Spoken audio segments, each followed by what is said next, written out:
ये अपन ने ये तीसरे नंबर की गाथा कल देखी थी कि वरम वर्ते पदम देवम ना वर्ते वर्ते नारकाम छाया तपोसत भेद पति पालिर तो महान। व्रतों के द्वारा, व्रते मतलब व्रतों के द्वारा, देवम पदम मतलब देव पद पाना, वरम मतलब अच्छा है, किंतु व्रत यानी खेद है, अव्रते अव्रतों के द्वारा नरक में उत्पन्न होना अच्छा नहीं, क्योंकि छाया और धूप में स्थित व्यक्ति के समान जो वेट कर रहा, प्रतीक्षारत पुरुषों में बड़ा भारी अंतर है। तो एक छाया में वेट करना, एक धूप में वेट करना, दोनों में बहुत फर्क है। तो आप व्रत धारण करो, तो व्रत पालन में सुरपुर में जा, सुर पद पाना इष्ट रहा। व्रत पालन करो और सुर पद आपको आपको अभी आज की तारीख में आप व्रत पालन करोगे तो आपको स्वर्ग मिलेगा, मोक्ष नहीं मिलेगा। अभी आप मोक्ष मिल नहीं सकता। अब आपके दो चॉइस है कि आप व्रत पालन करके सुरपुर में जा सकते हो, सुर पद पाना इष्ट रहा, पर व्रत बिन नरकों में गिरना खेद किसे ये इष्ट। अगर व्रत पालन नहीं करोगे तो नरकों में चले जाओगे। तो नरक में वेट तो दोनों जगह करना पड़ेगा आपको, स्वर्गों में वेट करना पड़ेगा, अच्छा काल आएगा तब आप मोक्ष मिलेगा, और नरकों में वेट करना पड़ेगा। तो नरक में वेट करने के बजाय स्वर्ग में वेट कर लो, वेट तो करना ही आगे क्या। घनी छाव में घनी धूप में स्थित ओ अंतर पहचानो, तो छाव में धूप में जो अंतर है उसको पहचानो।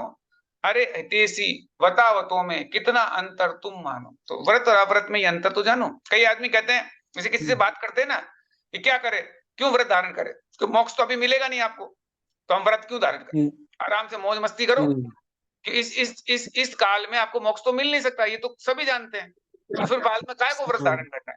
तो अपने तो आराम से अभी खाओ पियो मौज करो, फिर अगले जन्म में देखेंगे, फिर व्रत धारण कर लेंगे जब अच्छा काल आएगा, जब चतुर्थ काल आएगा उसमें जन्म में अपन व्रत धारण कर लेंगे। तो अब आप इस तरह की स्थिति में जाओगे तो कहां पहुंचोगे, नरकों में पहुंच जाओगे, फिर वहां वेट करते रहना आगे के काल का। इससे बढ़िया यही है कि आप अभी व्रत धारण करो, स्वर्गों में पहुंच जाओ, वहां वेट कर लेना, वेट करके जब आपका पूरा काम हो जाए तब आप वापिस मोक्ष में चले जाना। अभी मोक्ष नहीं है पर वेट तो करना ही है ना, वेट अपनी छाया में वेट करो ना, धूप में क्यों वेट कर रहे हो, नरकों में वेट करोगे, इससे बड़े स्वर्गों में। आपकी चॉइस है, व्रत धारण करना आपकी इच्छा है। आचार्य पूतपाद स्वामी ने उक्त शंका का परिहार करते हुए एवं अध्यात्म के गूढ़ रहस्य को उद्घाटित करते हुए कहते हैं, जब तक उपादान में योग्यता नहीं होती है तब तक कार्य की सिद्धि नहीं होती है। जब तक उपादान की योग्यता नहीं होगी कार्य की सिद्धि भी नहीं होगी। उपादान अपना जब तक वो नहीं होगा तब तक कार्य की सिद्धि नहीं हो सकती। तो ये जैसे कि ये कथन किया गया तो सहज ही प्रश्न उठता है, यदि ऐसा है तो व्रत आदि पालन रूप साधना का पुरुषार्थ करने की क्या जरूरत है। उपादान की योग्यता होगी तो आत्मा परमात्मा बन जाएगी।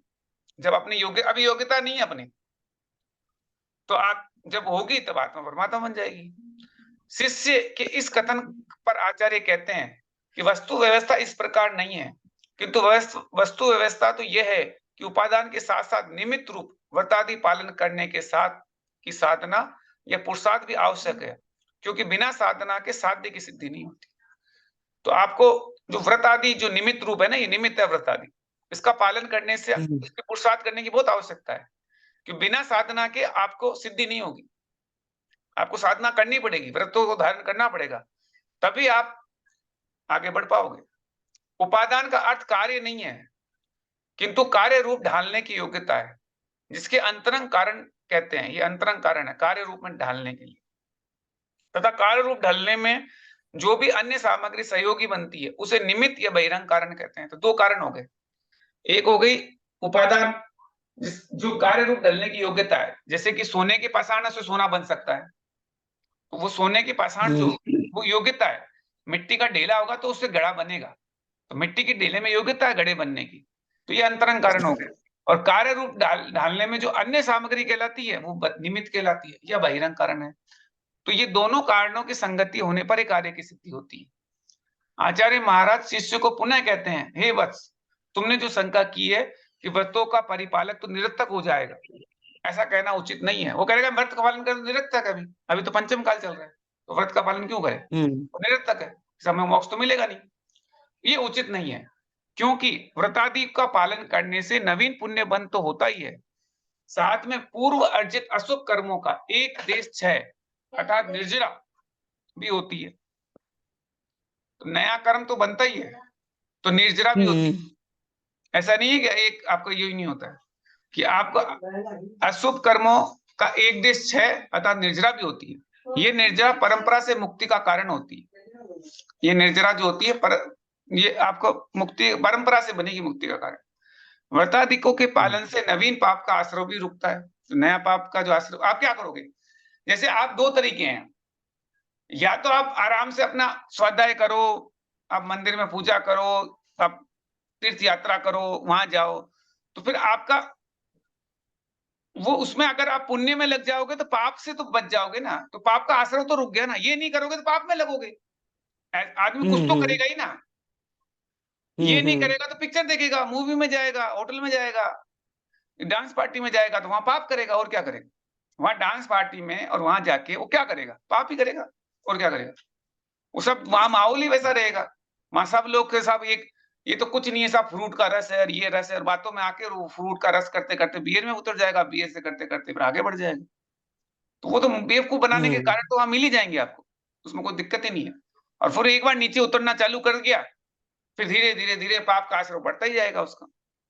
फिर झूठ भी बोलने लगेगा, चोरी भी करने लगेगा, सब चीज आ जाएगी उसकी। जितने पांचों पाप है ना, हिंसा, झूठ, चोरी, कुसील, परिग्रह, सब आ जाएंगे उसके, क्योंकि वो उसने रास्ता ही वही चुन लिया। एक बार शराब मुंह में गई तो फिर बचा क्या? उसका दिमाग तो वैसे ही खत्म हो जाएगा। तो वो पाप का आश्रय बनता रहेगा, क्योंकि वो पुण्य का आश्रय नहीं करा। वो सुबह जो पुण्य का आश्रय अगर कर लेता तो पाप आश्रय से बच जाता। तो नवीन पाप आश्रय का आश्रय व्रत धारण कर लोगे कि साहब मेरा ये मेरा अष्टमूल गुण है, इसके अंदर शराब का त्याग है, तो आपने व्रत धारण कर लिए, तब आपका पाप का आश्रय रुक गया।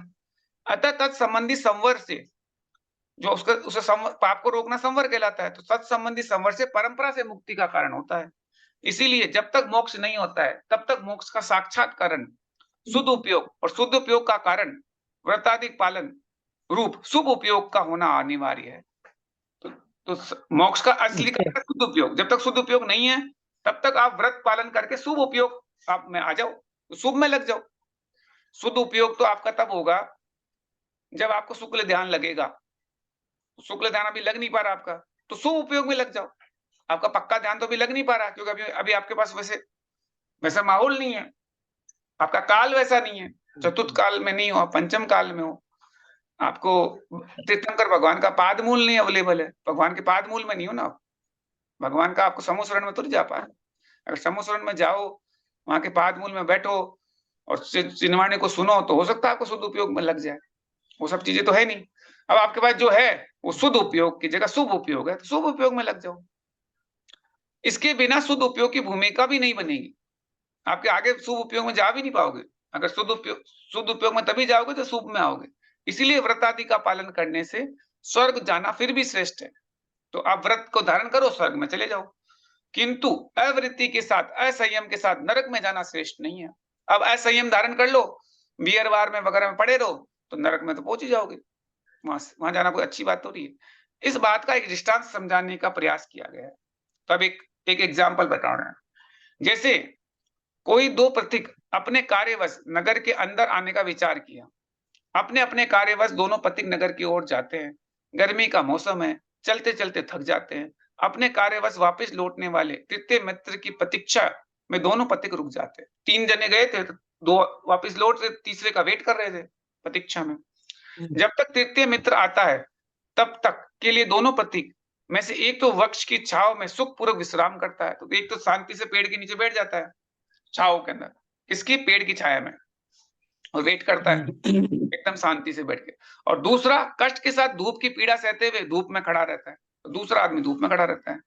जिस प्रकार इन दोनों पथिक के बीच जो दोनों पथिकों के बीच प्रतीक्षा करने का स्थान का चयन करने में महान अंतर है। तो उनका दोनों का स्थान गलत गलत अलग अलग हो गए ना। एक तो धूप में बैठ के वेट कर रहा है, एक छाया में वेट कर रहा है, महान अंतर है।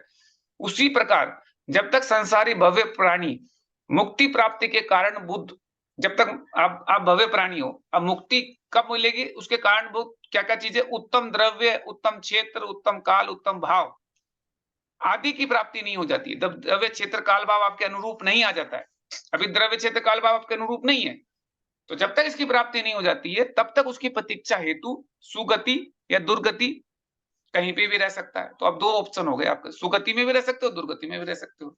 लेकिन असंयम पाप आदि का आश्रय लेके दुःख में, नरक में दुःख पूर्वक रह के आप उसमें अपना टाइम निकालने की अपेक्षा वह संयम समिति आदि का परिपालन करके स्वर्ग में सुख पूर्वक रहना श्रेष्ठ है। तो इससे बढ़िया व्रत समिति पालन करो और स्वर्ग में आप वेट करो, जब आपका चतुर्थ काल आएगा आप आओ आराम से, यहाँ से मुक्त जाओ, कोई दिक्कत ही नहीं है। अब वेट तो करना ही है आपको। अब वेट करने की चॉइस 2 है आपके पास, या तो आप नरकों में रहो या स्वर्गों में रहो। तो बेटर है कि आप व्रत को धारण करो, समिति को धारण करो, संयम को धारण करो और स्वर्ग में रहो। क्या प्रॉब्लम है? आपको नरक में जाने की इतनी क्या जल्दी है? नहीं साहब, हम तो व्रत धारण नहीं करेंगे, अभी तो सब पंचम काल है, स्वर्ग तो मोक्ष तो मिलेगा नहीं, तो हम नरक में जाएंगे। जाओ नरक में जाओ, तो वहां वेट कर लेना, तुम्हारी इच्छा है। लोगों ने काम वही करते हैं नरक में जाने की, स्वर्ग में जाने के काम करने में तो लोगों को कष्ट लगता है। अरे यार अभी उपवास करना पड़ेगा, इतने कष्ट होगा, यहाँ ये होगा, उसमें कष्ट लग रहा है उनको। और नरक की तैयारी पक्की रखेंगे, चलो जी आराम से पिक्चर देखो, जाओ फिर। यदि कोई कहे व्रताधिक के पालन करने से पुण्य का अर्जन होता है अथवा पुण्य बंद होता है, व्रताधिक पालन करने से पुण्य का अर्जन होता है और पुण्य बंद होता है, और अव्रत संयम आदि के निमित्त से पाप का बंद होता है, अतः बंद की विवेक्षा से देखा जाए तो दोनों में साम्यता है।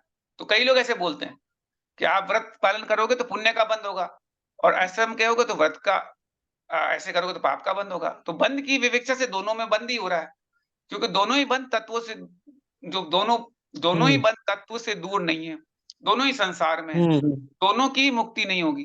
तो पुण्य से भी मुक्ति नहीं होगी, पाप से भी नहीं मुक्ति। दोनों ही कर्मों के फल का अनुभव कर रहे हैं, दोनों ही आगे जाके कर्म का फल अनुभव करेंगे।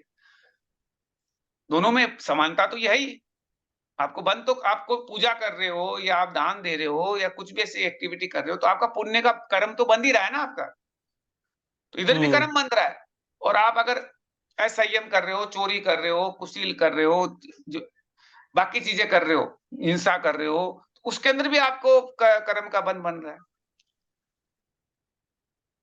और आगे जाके फल भी दोनों के मिलेंगे आपको, एक में अच्छा फल मिलेगा, एक में खराब फल मिलेगा, मिलेगा कर्म का फल। आगे भी सुख या दुख अनुभव करेंगे, अतः दोनों में समानता है। ऐसे कहते हैं दोनों ही में समानता है। ऐसे कई लोग मिल जाएंगे जो कहेंगे एक तो आपके सोने की बेड़ी है और एक लोहे की बेड़ी है तो दोनों ही बेड़ी है, दोनों में समानता है। ये तो ऐसे बोलते हैं कई लोग। तो ऐसे कहने वालों के प्रति आचार्य पूज्यपाद स्वामी ने वत शब्द से खेद प्रकट किया, वत शब्द से खेद प्रकट कर दिया, साथ में उक्त दृष्टांत द्वारा समझाने का प्रयास किया है। अतः ये बताया, ये धूप छाया वाली बात बताई कि धूप में वेट कर रहे हो कि छाया में वेट करना है, तो अब वो वाली बात बताती, तो आपकी इच्छा है। अतः व्रत आदि का पालन करना निरर्थक नहीं है किंतु सार्थक है। तो ये निरर्थक नहीं है व्रत पालन करना, व्रत पालन करोगे तो आपको फायदा ही मिलेगा, देखो वेस्ट नहीं जाएगा कि देखो मोक्ष तो मिल नहीं रहा है इस टाइम, तो काय को व्रत धारण करें। तो वो वेस्ट नहीं हो रहा, वो निरर्थक नहीं है, उसका फायदा मिलेगा आपको, सार्थक होगा, क्योंकि आप वेट किस में करोगे? छाया में वेट करोगे। हालांकि मुक्ति प्राप्त करने का जिसका लक्ष्य है उसे स्वर्ग और नरक दोनों में शांति नहीं है। जिसका लक्ष्य मुक्ति का है तो स्वर्ग में भी शांति नहीं है, नरक में भी शांति नहीं है। फिर भी मैं आपसे लोगों से पूछता हूं कि आपके एक हाथ में घी का घट है और दूसरे हाथ में छाछ का घट है, आप दोनों ही हाथों में घट लेके मार्ग में चल रहे हैं, चलते चलते पैरों में ठोकर लग गई, आप गिर गए, दोनों हाथों से दोनों घट भी गिर गए, दोनों हाथ जो आपके हाथ में घड़े थे वो भी गिर गए। अब आप मुझसे बताइए उन गिरे हुए दोनों गढ़ों में सर्वप्रथम किस गढ़ों को संभालोगे? जब दोनों गढ़े गिरेंगे सबसे पहले किसको संभालोगे आप? आप वो घी के गढ़े को संभालोगे, छाछ के गढ़े को संभालोगे? सोचो, घी वालों को सोचो, विचार करो, मुझे उत्तर दीजिए। पहले छाछ के गढ़े को संभालोगे? नहीं महाराज, ये तो सभी लोग जानते हैं कि पहले घी गढ़े को संभालेंगे, घी के गढ़े को संभालेंगे, इसमें कोई पूछने की बात नहीं है। ये तो एक छोटा सा बालक भी जानता है। उसी प्रकार जब मोक्ष प्राप्त होगा तो होगा, जब मोक्ष प्राप्त होगा तब होगा, लेकिन जब तक मोक्ष प्राप्त नहीं हो रहा है तब तक आपके सामने दो प्रकार के जीवन है। जब तक मोक्ष नहीं मिल रहा तब तक दो तरह के जीवन है। एक तो व्रत, संयम, सदाचार आदि के द्वारा सुख सुविधा युक्त स्वर्ग की प्राप्ति करना, और दूसरा अनादि काल से चल रही असंयम, पाप, अनाचार, अत्याचार द्वारा दुख दुविधा से सहित नार के जीवन को पाना। इन दोनों में से आप कौन सा जीवन प्राप्त करना चाहोगे? आचार्य महाराज हम सभी एक मत से कहते हैं, सभी लोग एक चीज बोलेंगे कि हम लोग जब तक मोक्ष प्राप्त नहीं होता है तब तक भी उसके बीच में आनंदमय एवं सुख सुविधा वाले स्वर्ग संबंधी जीवन को प्राप्त हो, ऐसा चाहते हैं। सब लोग यही चाहते हैं। कौन चाहता है दुख में रहना? कोई नहीं चाहता। सब चाहते हैं सुख में रहे। सुख में रहना कौन चाहता है? जब तक मोक्ष नहीं मिल जाता है तब तक चाहते हैं कि हमको सुख मिल जाए, सुख के रूप में रहेंगे वो, मोक्ष के रूप। ये चीज समझने की है।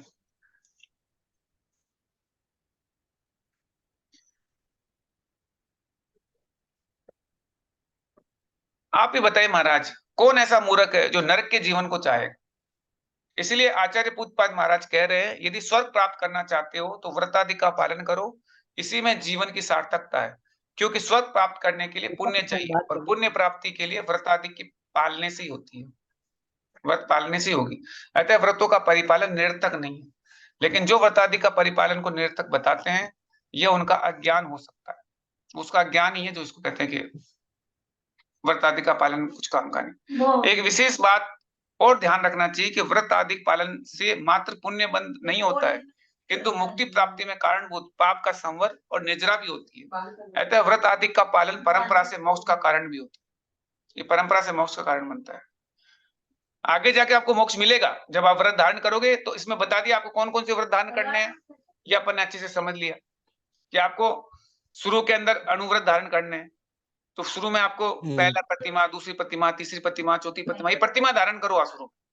तो शुरू में आप प्रतिमाएं धारण करो, पहली प्रतिमा ले ली, तो दूसरी प्रतिमा ले ली, तो प्रतिमा लेते जाओ, व्रत को धारण करते जाओ, आगे बढ़ते जाओ।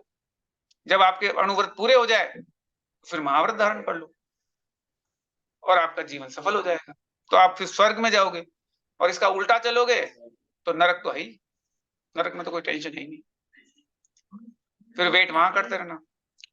फिर इसका आगे का सूत्र आता है 4 नंबर का। 4 नंबर का सूत्र पढ़ते हैं। इसमें उसके उत्थानी का है कि व्रतों आदि के आचरण करना निरर्थक नहीं है, इतनी ही बात नहीं है, किंतु आत्मशक्ति को अयुक्त बतलाना भी ठीक नहीं है। इसी कथन की पुष्टि करते हुए आगे श्लोक कहते हैं जो आत्मभक्ति है उसको अयुक्त बतलाना ये ठीक नहीं है।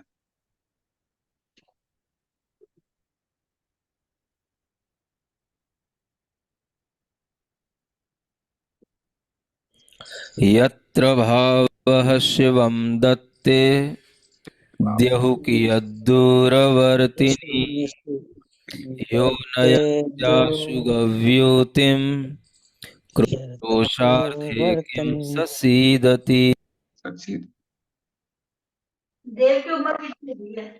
यत्र भाव यानी जहां भाव शिव दत्ते यानी मोक्ष को देता है।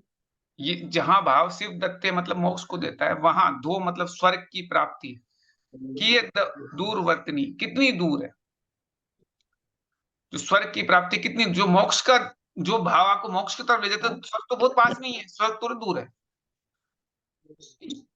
जो मनुष्य 2 कोस तक जो भार को शीघ्र ले, जैसे आपके सर पे वजन रख के 2 कोस तक ले जा सकता है, वह आधा कोस ले जाने में क्या दुखी हो सकता है?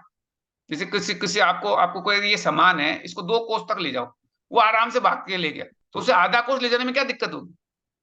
जो आदमी मोक्ष की तैयारी कर रहा है तो उसको स्वर्ग प्राप्त करने में क्या दिक्कत होगी? स्वर्ग तो मिल ही जाएगा। तैयारी तो मोक्ष की है। तो आप 2 कोस की तैयारी कर रहे हो, आधा कोस तो चली जाओगे, क्या दिक्कत है? भाव आपके वैसे रहने चाहिए। जिन भावों से नियम रूप से मिलता है जब शिवपुर है, जिन भावों ऐसे भाव प्राप्त करो जिससे कि आपको शिवपुर मिलता है, उन भावों से भला बता दो क्या ना मिलता सुरपुर है, तो आपको स्वर्ग तो मिल ही जाएगा उन भावों से। द्रुत गति से जो वाहन यात्रा कई योजन ही करता, जो कई योजन तक तेजी से यात्रा कर लेता है, अर्धकोश की यात्रा करने भी क्या वह है डरता? तो वो डरेगा तो आधे कोश की यात्रा करने में उसको क्या दिक्कत? जब वो जब वो कई कोसों तक यात्रा कर पा रहा है तो आधा कोस चलने में उसे क्या प्रॉब्लम है? कोई प्रॉब्लम नहीं होगी। तो स्वर्ग तो आधा कोस दूर है, उसमें क्या प्रॉब्लम है? इसका विवेचना है, जिन भावों के द्वारा मुक्ति का लाभ होता है, जिन भावों के द्वारा आपको मुक्ति का लाभ होता है, उनके द्वारा स्वर्ग प्राप्ति की बात सोच रहे हो। अब स्वर्ग प्राप्ति की क्या बात सोच रहे हो? ये अपने आप में एक विरोधाभास है, क्योंकि जिसके द्वारा महान वस्तु का लाभ होता है, उसके द्वारा जघन्य वस्तु की प्राप्ति की बात सोचना ही नहीं चाहिए। तो आपको जघन्य वस्तु की बात तो सोचनी ही नहीं चाहिए। जब आप मोक्ष की तैयारी में बैठे हो कि साहब मुझे मोक्ष मिलेगा, तो ये जो छोटी सी बात है, तो इसके बारे में क्या सोचना? ये निश्चित बात है कि रत्नत्रय के द्वारा यदि अलौकिक वस्तु मुक्ति की प्राप्ति होती नहीं होती, अगर नहीं आपके होते तो अलौकिक स्वर्ग की वस्तु प्राप्ति मुक्ति की होती, तो स्वर्ग की प्राप्ति तो अवश्य ही होगी। तो आपको अगर वो चीज नहीं मिल रहा तो स्वर्ग तो मिल ही जाएगा, उसमें तो कोई टेंशन ही नहीं है। अगर आपको रत्नत्रय से आपको आज की तारीख में मुक्ति नहीं होगी, तो रत्नत्रय से स्वर्ग तो मिल ही जाएगा। वहां पर भी सामान्य देव नहीं, देव इंद्र बन सकता है, छोटा मोटा देव नहीं बनेगा, उसमें भी अच्छा वाला वैमानिक देव बनेगा और इंद्र बनेगा। जैसा कि आचार्य समंत स्वामी ने अपनी अनुपम कृति रत्न कंडक श्रावकाचार में लिखा। अब रत्न कंडक श्रावकाचार अपने हुआ था ना, उसका वापिस 41 का इस सूत्र आ गया कि ये वाला सूत्र अपने देवेंद्र चक्र महिमा मान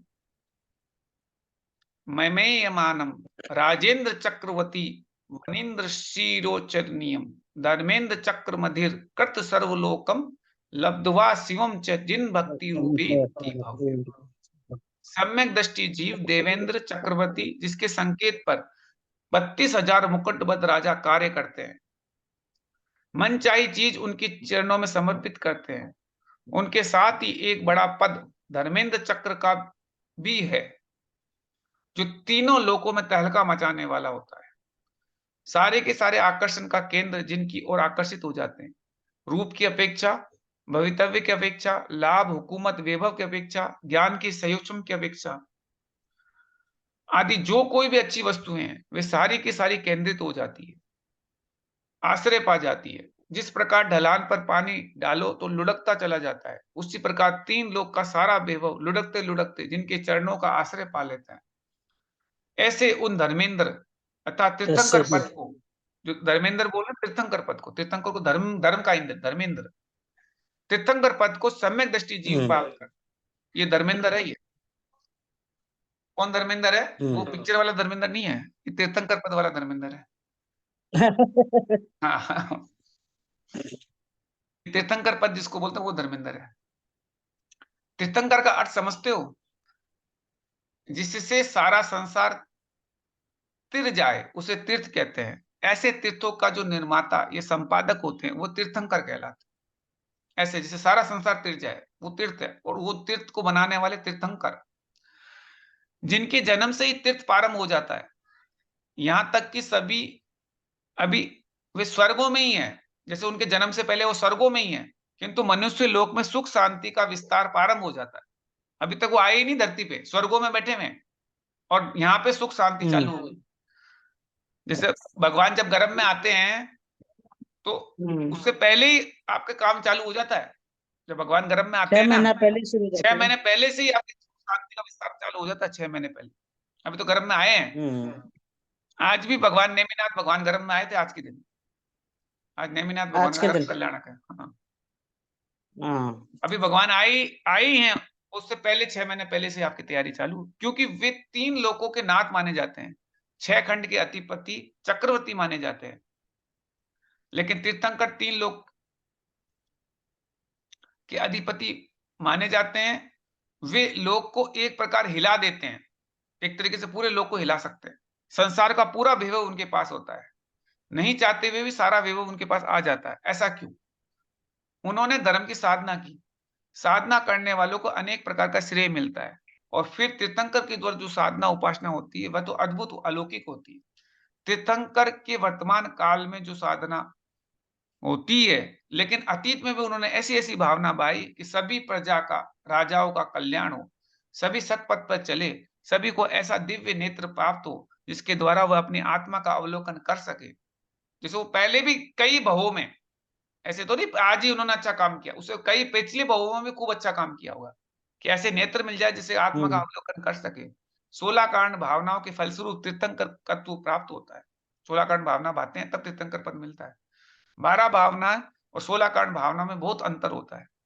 12 भावना वैराग्य प्राप्ति का कारण होता है, लेकिन 16 कांड भावना वैराग्य के वातावरण के निर्माण में कारण होता है। तो वैराग्य का जो वातावरण बनता है वो 16 कांड भावना से बनता है। तो 12 भावना से तो आपको आप मुनि बन जाओगे, 12 भावना भाके, लेकिन 16 कांड भावना भाओगे तो आप तीर्थंकर बन जाओगे। तो आप ऐसे एनवायरनमेंट बना दोगे जिसमें कि और भी लोग मुनि बनने लग जाए। तीर्थंकर का जीवन एक ऐसे मंच के समान होता है जिसमें बहुत सारे आकर्षण केंद्र होते हैं, जिसके फलस्वरूप असंख्यात जीव एक साथ अपना कल्याण कर लेते हैं। धार्मिक भावना बहाने से इस प्रकार के पद मिलते हैं। साथ में विषय और कसाय से बचने के लिए ऐसे परिणाम निकलते हैं। केवल विषयों से बचने का नाम सम्यक चारित्र नहीं है, किंतु विषय और कसाय के बचने का नाम चारित्र। विषय कसाय दोनों बचते हैं, सिर्फ विषय ही नहीं बचते, विषय कसाय दोनों बचते हैं चारित्र। हालांकि विषयों से बचने से व्यक्ति कसाय से भी बच जाता है और विषयों के सामने रहने से कसाय भी उद्दीप्त उद्दीप्त हो जाती है। कसाय के उद्दीप्त होने से हमारे परिणाम क्षुब्ध हो जाते हैं। परिणाम क्षुब्ध होने से हमारा भविष्य बिगड़ जाता है। इसलिए कसाय से बचने के लिए विषयों का बचना जरूर आवश्यक है। जब तक विषय नहीं बचेंगे, आप जो इंद्रिय के विषय होते हैं ना, जो इंद्रिय के सब्जेक्ट होते हैं, उससे बचो। इंद्रिय के जो सब्जेक्ट है, जैसे आंख का सब्जेक्ट है, कान का सब्जेक्ट है, वो जो उन विषय को बचो। तो विषय से बचोगे तब आप कसाय से बचोगे। आप सोचो विषय में रहूं और कसाय से बच जाऊं, कभी नहीं होगा।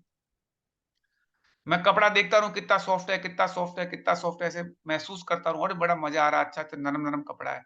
तो आप क्या विषय में उलझ गए। अब आपको कपड़ा नहीं मिला तो आपको गुस्सा तो आएगा ही। उस कपड़े को प्राप्त करने के लिए आप कपड़ा मिल गया तो मान करोगे, नहीं मिलेगा तो माया करोगे। तो सारे काम होंगे उसमें, तो क्रोध मान माया लोभ तो आ ही जाएगी ऑटोमेटिक, क्योंकि आपको वो चाहिए। वो चाहिए तो फिर आपको करोगे, कुछ ना कुछ तो करोगे, कदम लगाओगे। तो इसलिए कसाय से बचने के लिए विषय का बचना आवश्यक है। रत्न तय की आराधना करने वाले का मुख्य मुख्य लक्ष्य भी यही होता है। जब तक संसार में है तब तक विषय कसायों से बचें। अब विषय कसाय से बचे जब तक संसार में। ऐसा करने से रत्न तय का आराधक निश्चित रूप से शिव फल को प्राप्त कर सकता है। जब तक शिव फल नहीं मिलता है तब तक बीच में देवेंद्र चक्रवर्ती आदि पदों के रूप को फल को प्राप्त कर लेता है। जब तक आप भगवान नहीं बन रहे हो तब तक बीच में आप देवेंद्र बन जाओगे, वैवानिक देव में, या चक्रवर्ती बन जाओगे, ये फल मिल जाएगा। इसी को लब्धवा इस शब्द से स्पष्ट किया गया है कि जिनेंद्र भगवान का जो भक्त होता है वह क्या करता है, इन समस्त पदों को प्राप्त करता हुआ अंत में शिव को प्राप्त कर लेता।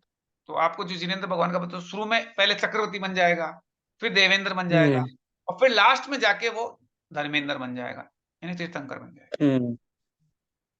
जिनेंद्र भगवान की भक्ति, जो जिनेंद्र भगवान का भक्त क्या करता है, तो भगवान क्या, जो भक्त है भगवान का वो क्या करता है, जिनेंद्र भगवान का भक्त भगवान की भक्ति करके सम्यक दर्शन प्राप्त करके देवेंद्र राजेंद्र चक्रवर्ती आदि पदों को प्राप्त कर मुक्ति को प्राप्त करता है।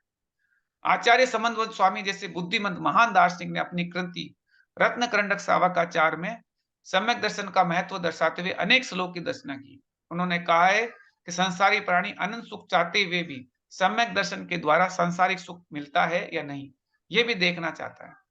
आचार्य महाराज ने कहा है जिसके द्वारा मुक्ति मिलेगी उसके द्वारा भुक्ति क्यों नहीं मिलेगी। जिसके द्वारा मुक्ति मिल जाए भुक्ति तो मिलेगी, क्योंकि लक्ष्य भुक्ति का नहीं मुक्ति का होना चाहिए। यदि भुक्ति का लक्ष्य होगा तो मुक्ति नहीं मिलेगी। जैसे भुक्ति तो ऑटोमेटिक ही मिल जाएगी अगर मुक्ति का लक्ष्य होगा, तो मुक्ति का साधन रूप भुक्ति तब तक आवश्यक है जब तक कि मुक्ति प्राप्ति नहीं होती है, क्योंकि भुक्ति एक प्रकार की पेट्रोल का काम करती है।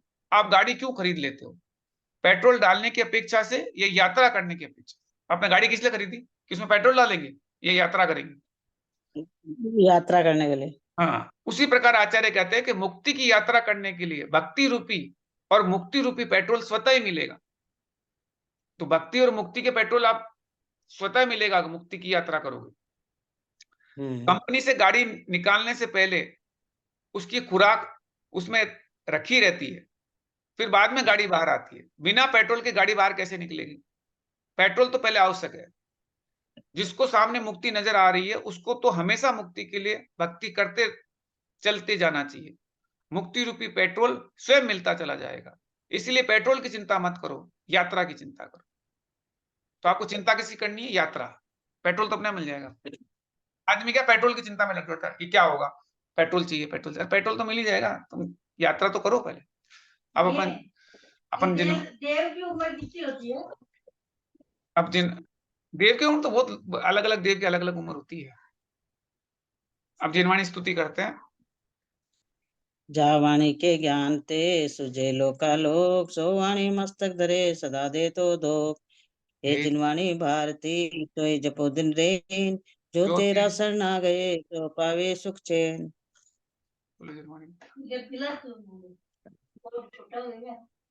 इसलिए आपको टेंशन ये नहीं करनी है कि क्या होगा, ऐसा पेट्रोल क्या होगा, पेट्रोल कब डलेगा। पेट्रोल अपने आप डल जाएगा। यात्रा करो आप, पेट्रोल अपने आप डलेगा, टेंशन मत करो आप। जो भगवान तो ने ठीक है। यात्रा की तैयारी करो, बाकी छोटी मोटी चीज तो अपने आप हो जाएगी। भक्ति करते जाओ तो मुक्ति मिल जाएगी।